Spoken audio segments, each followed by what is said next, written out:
সুপ্রিয় শ্রোতাগণ, প্রকৃত পীরের সংজ্ঞা জেনে নিন।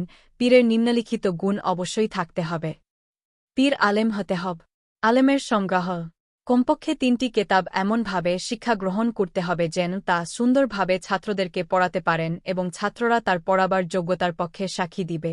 কেতাব ৩টি হল কি তফসিরে জালালাইন, মেশকাত শরীফ, হোদায়া উভয় খণ্ড।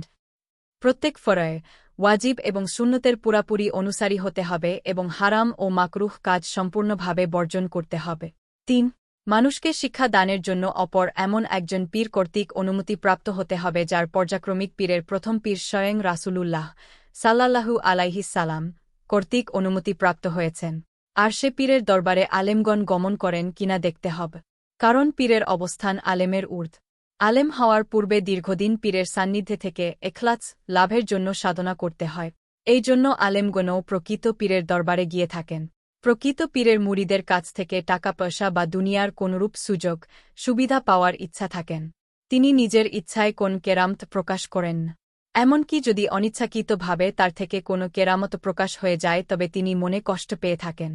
তার মজলিসে বসলে মনে আল্লাহর ভয় জেগে উঠে, আখেরাতের কথা মনে পড়ে যায় এবং মন অনাবিল শান্তিতে পূর্ণ হয়ে যায়। সূত্র জিয়াউল কুলুব ও কোচদুস সাবিল।